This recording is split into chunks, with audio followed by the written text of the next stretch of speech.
ആലപ്പുഴ അപൂർവ ചാരിറ്റബിൾ സൊസൈറ്റിയുടെ ആഭിമുഖ്യത്തിൽ നിർധനരായ വിദ്യാർത്ഥികൾക്കുള്ള പഠനോപകരണ വിതരണം നടത്തി. അപൂർവ രക്ഷാധികാരി കൂടിയായ ഡോക്ടർ മരിയ ഉമ്മൻ ചടങ്ങിന്റെ ഉദ്ഘാടനം നിർവഹിച്ചു. സാമൂഹിക ജീവകാരുണ്യ സംഘടനയായ അപൂർവ ചാരിറ്റബിൾ സൊസൈറ്റിയുടെ ആഭിമുഖ്യത്തിൽ നിർധന വിദ്യാർത്ഥികൾക്കായുള്ള പഠനോപകരണ വിതരണ ചടങ്ങ് നടത്തി.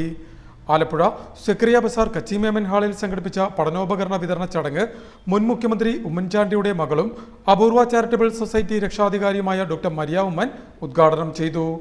ഒരു കാര്യം എപ്പോഴും ശ്രദ്ധിക്കുന്നുണ്ട്, നമ്മൾ അറിവ് നേടാൻ വേണ്ടിയാണ് സ്കൂളിലേക്ക് പോകുന്നത്.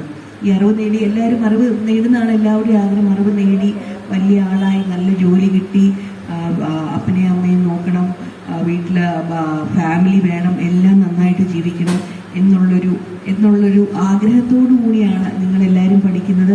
നിങ്ങളെ പഠിപ്പിക്കുന്ന പേരൻസിൻ്റെ ആഗ്രഹവും അത് തന്നെയാണ്. നിങ്ങൾ അറിവ് എന്ന് പറഞ്ഞാൽ ഒരു കളക്ഷൻ ഓഫ് ഡേറ്റയാണ്, കുറേ ഡേറ്റയുടെ സമാഹാരം, ഒരു കൂട്ടമാണ് അറിവ്. ആ അറിവ് നേടിയാണ് നാം എല്ലാം, ഏറ്റവും വലിയ ശക്തി അറിവാണ്. Apoorva charitable society general secretary Haseena Noushad സ്വാഗതം പറഞ്ഞ ഉദ്ഘാടന യോഗത്തിൽ ഉപാധ്യക്ഷ ലൂസി ജോഷി അധ്യക്ഷത വഹിച്ചു. അപൂർവ ചാരിറ്റബിൾ സൊസൈറ്റി രക്ഷാധികാരി കമാലം മാക്കിയിൽ മുഖ്യ പ്രഭാഷണം നടത്തി. Civil station ward councillor Simi Shafi Khan, Apoorva coordinator AM Shiraz എന്നിവർ സംസാരിച്ചു. Apoorva charitable society joint secretary Haseena ചടങ്ങിന് നന്ദി പറഞ്ഞു.